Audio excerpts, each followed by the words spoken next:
Hello, everyone. Welcome back to the live stream of the Be More podcast, where we inspire you to be more of every role within the Salesforce ecosystem and beyond.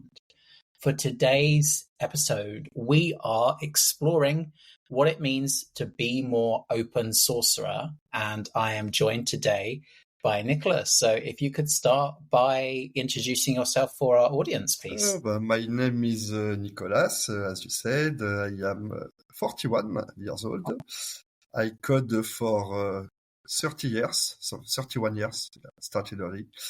I am a CTO at Cloudkey, which is European Salesforce integration partner. We are 350 and we do all the clouds, MuleSoft, Data Cloud, and Salesforce, everything.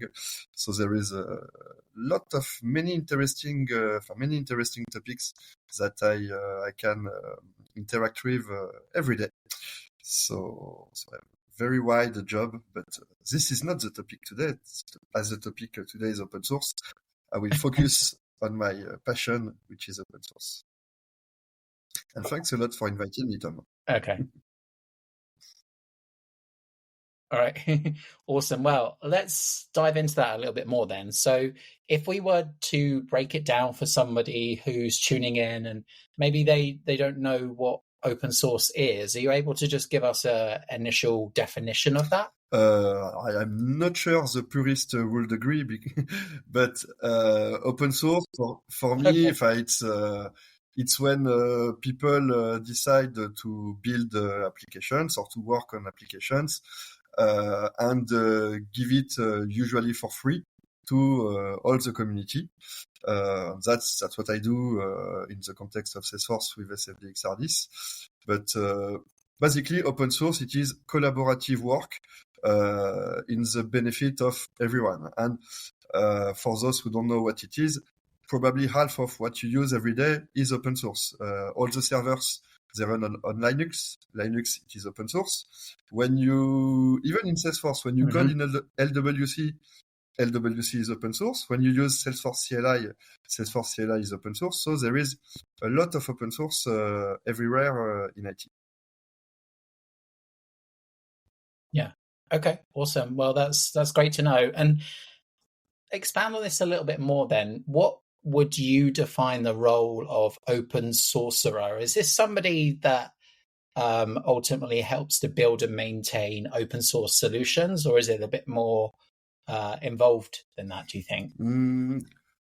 Unfortunately, open sorcerer is not an official role. I would love to be paid to be able to pay my rent just with that. Yeah.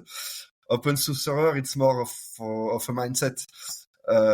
It's just wanting to when you need something, you can build it just for you and building, I don't know, a script or whatever, and just for your project.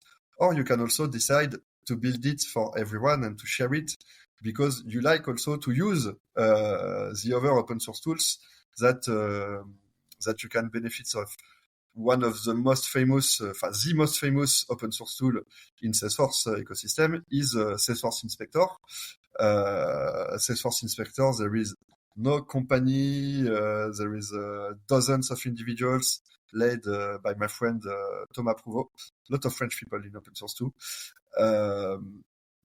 But it is something that we do most of the time as side projects, often nights, weekends, because open source, it doesn't bring money most of the time. So as our companies do not mandatory earn money from it, they don't want to spend all our days working on something that doesn't earn money. So we really have to be passionate. We need to love to code, but also to collaborate with other people because having a one-person project, it has this limitation because it means that you are the only one to fix bugs, to make new features, etc. And it's really more fun when you do it with other people from all over the world. So you also have to help others contribute, to encourage even juniors that don't dare, because Sometimes people think that you need to be an architect, a CTO, or you working for 10 or even 5 years, but you don't need experience to work on open source. You just need the will. And most senior open sourcerers like me, one of our roles is to help to bring more people to work on this project, so we can sleep at night and not just code and fix bugs.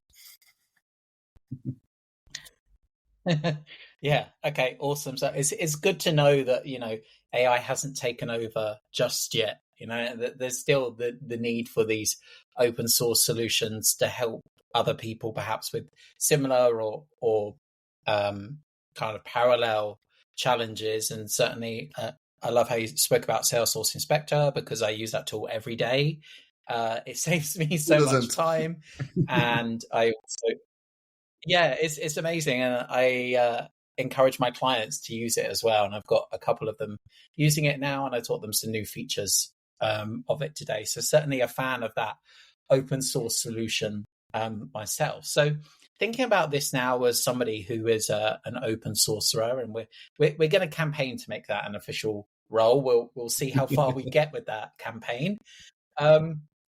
What type of roles and responsibilities does this person have? Like, what does their typical day-to-day activities turn out to be? Do you think you could quantify that for us a little bit more? It's more night to night than a day to day, because the day I spend doing CTO at JDG.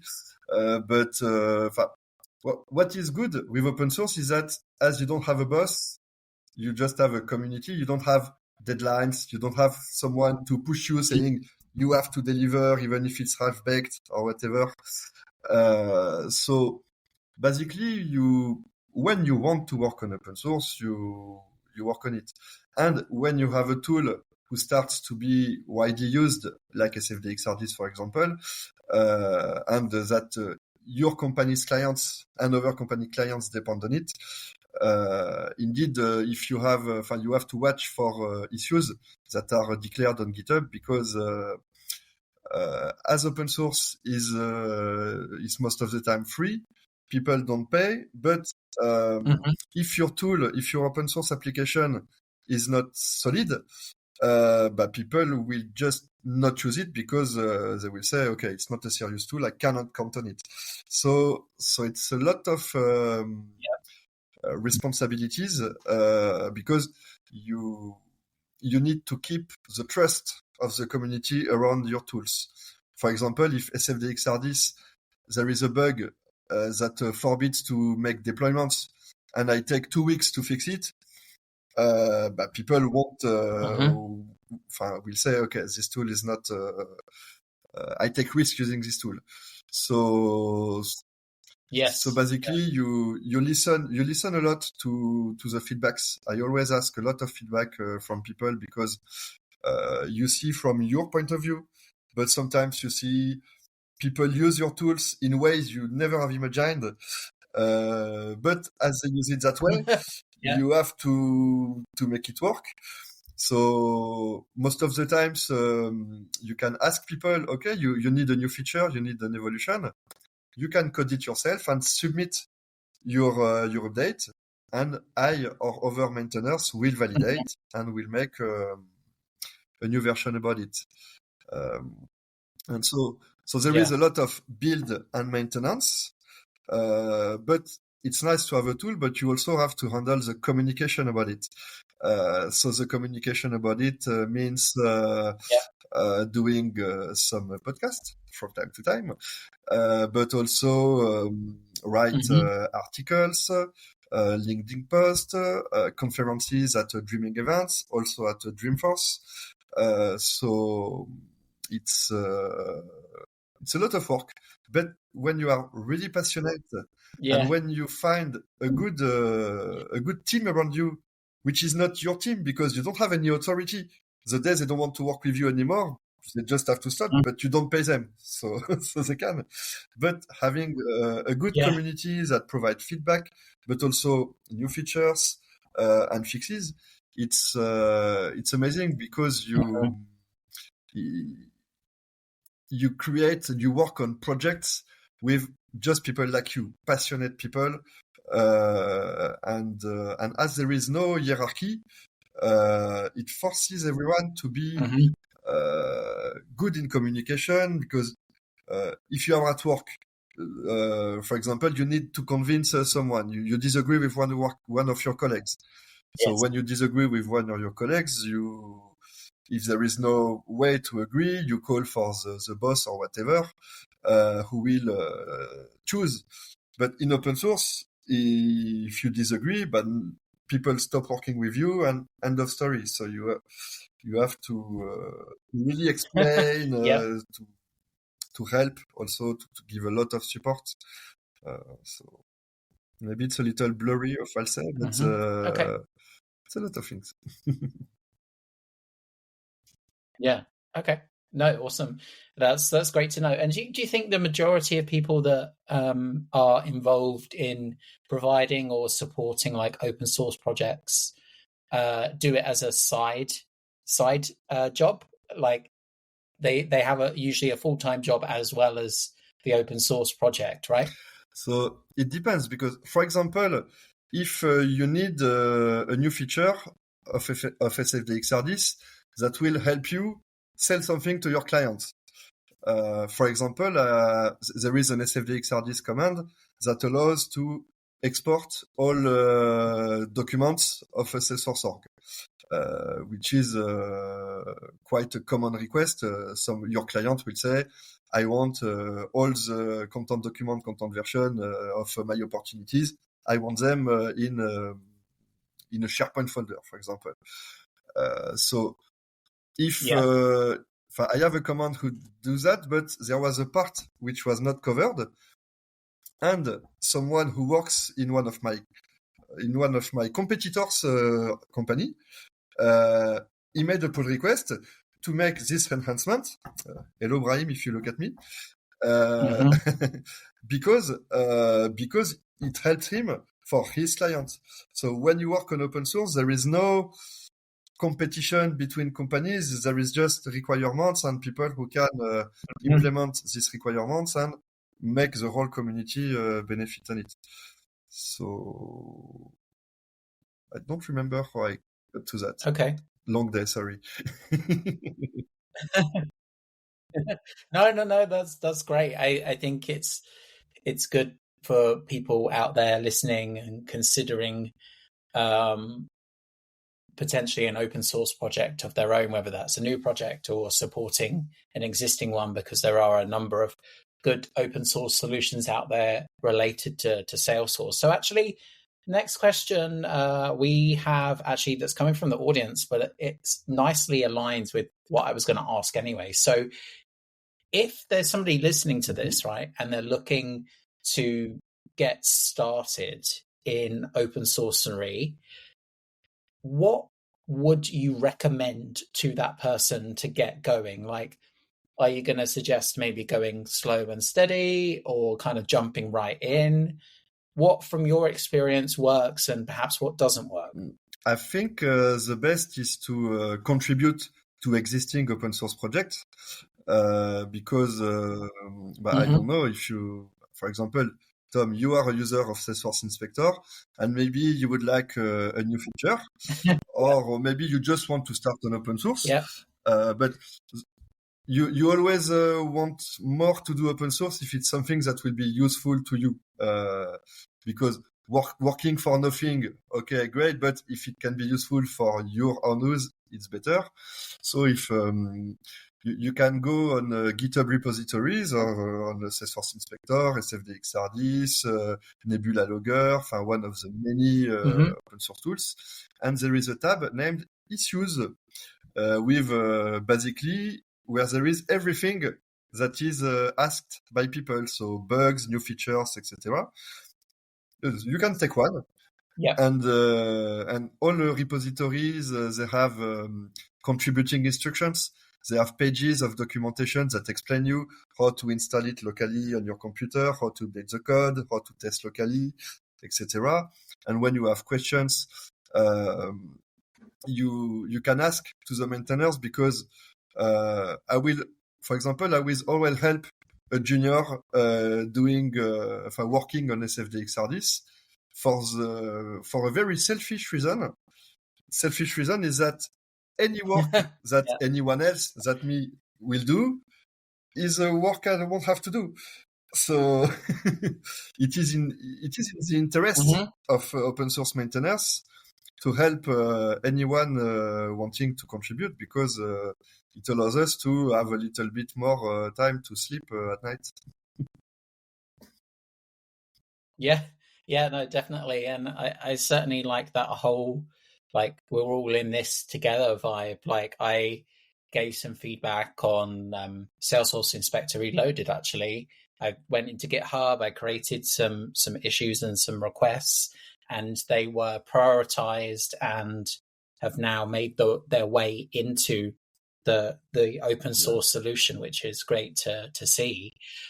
Thinking about this now, if there's somebody listening or watching, and perhaps they're not the most technical of person, right? And maybe they're not very strong at coding.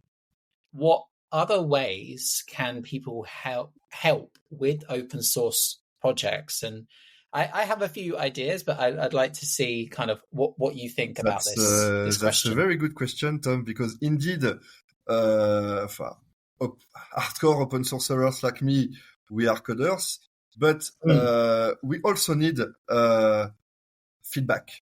A lot of feedback. We need people who test. So even if people are not a hardcore coder or prefer just to contribute, there are a lot of ways to contribute, and just declaring a bug with an appropriate, a professional way to reproduce it, not just a screenshot, it's not working. It's already helping a lot. You even just sharing ideas of what new features, of fixes, etc. you would like to see, sharing it on GitHub repositories, it's also contributing. So people should not be scared. Okay, I am not a nerd. I won't blah blah blah. Just you can submit new ideas. If people have the time, they will implement it. If they don't, maybe some new developer junior who is looking to get into open source will see the idea and implement it.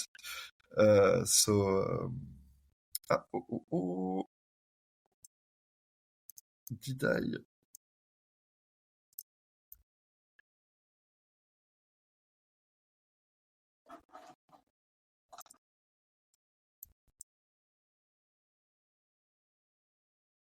Right. Okay. I think we have lost. I think my connection disappeared. I'm deeply sorry. Yeah. My internet. No, that's okay. Yeah. My internet disappeared. I'm deeply sorry. Yeah. No, that's fine. Well, if people thought this was recorded, it was. It's definitely not. We are live, and these things do happen. It's like so, a demo not crashing at some point. It's not a demo, so yeah, exactly. It's just without the big error across the screen this time.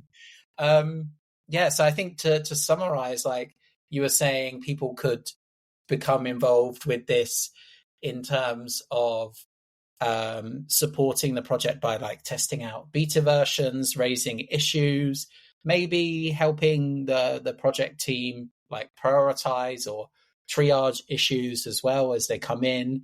And perhaps there's a project manager type skill set required for this as well. Do you think? Yes.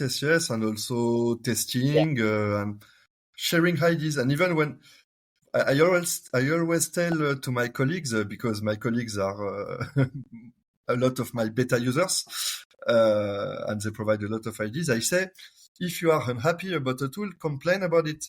Because if we don't know that you are not happy about something, we won't change it. For example, SFDXRD's Visual Studio Code extension, it has been created because one of my colleagues complained that I asked him to write command lines. He told me I don't want to write command lines, so I said okay, I will do an extension. Then he complained for other things, but this is there is it's not only positive feedback which is interesting. It's really okay to be critic while remaining polite, of course, because it's when you are an open-sourcerer, everyone is your client who doesn't pay. But like on any IT project, it is from the feedback of your client that you know how to improve, what to do better. Yeah. Okay, awesome. Yeah, no, that's great.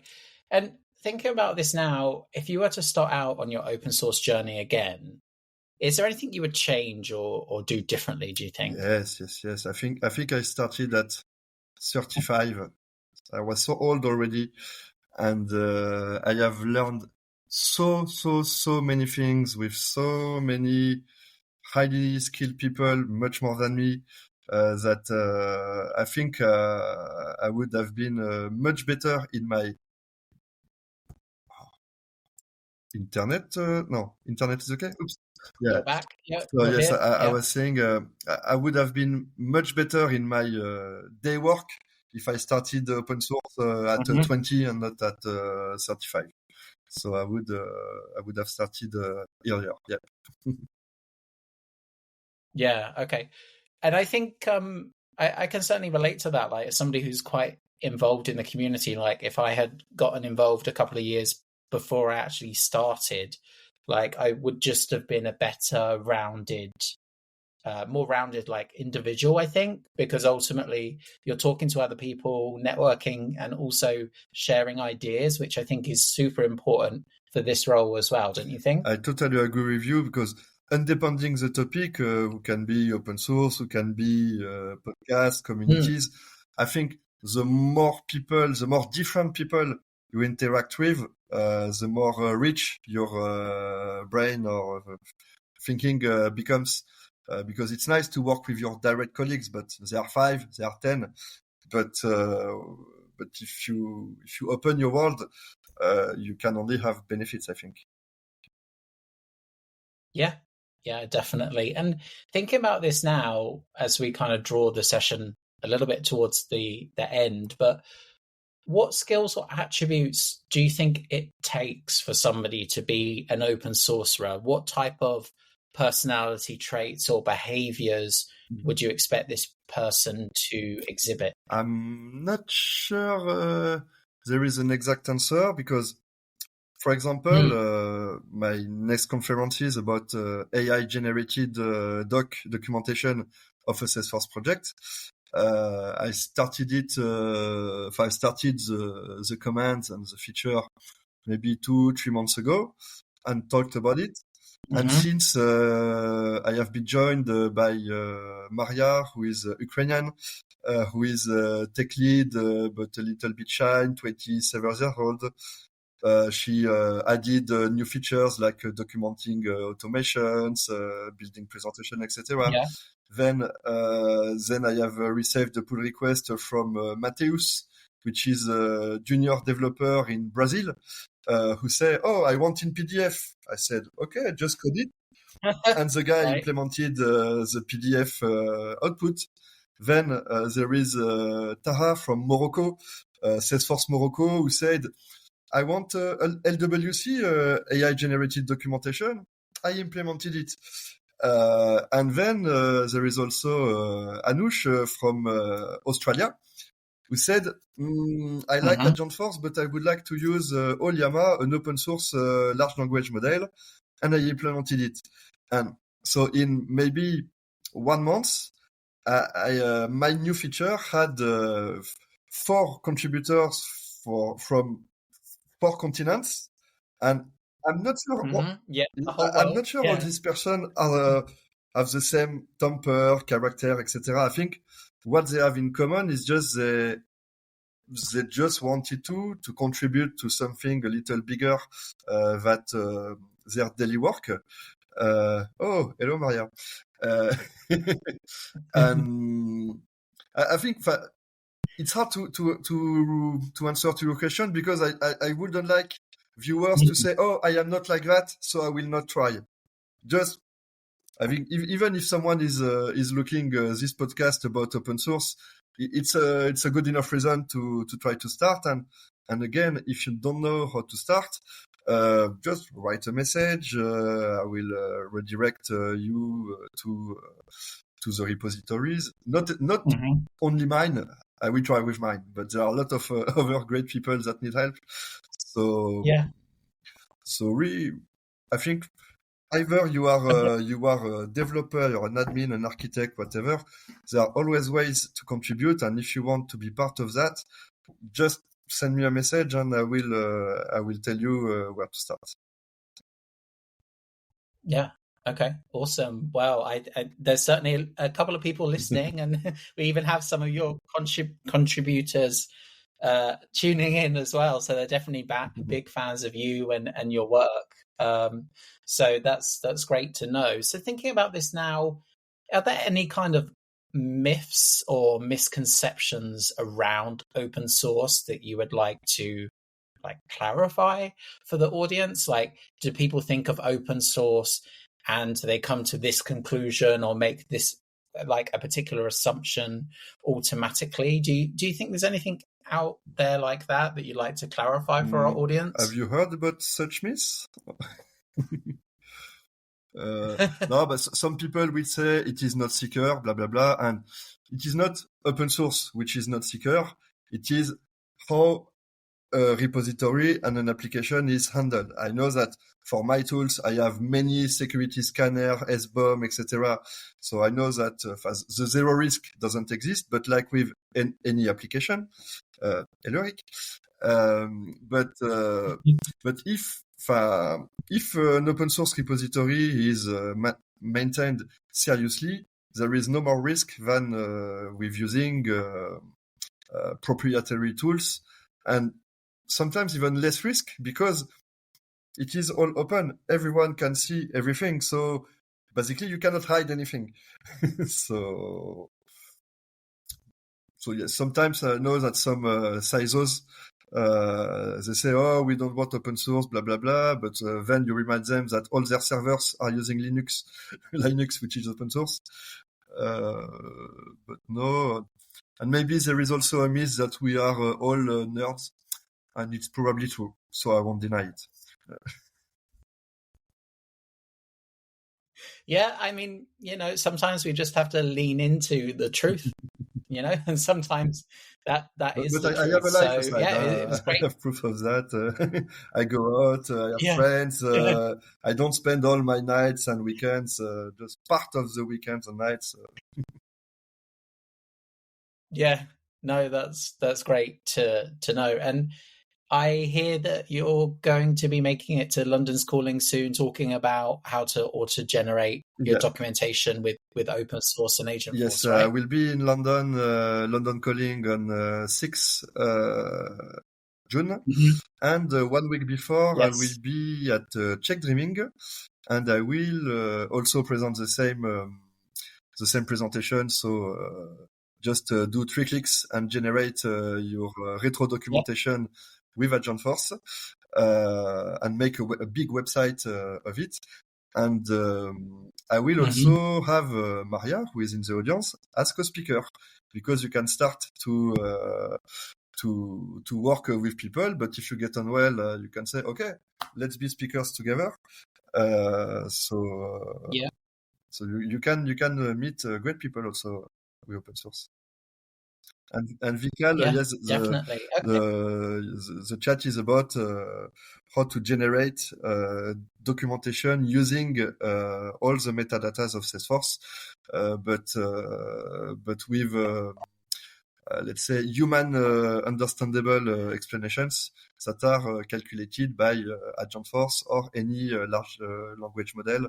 So I think it will be a very useful tool, because today there is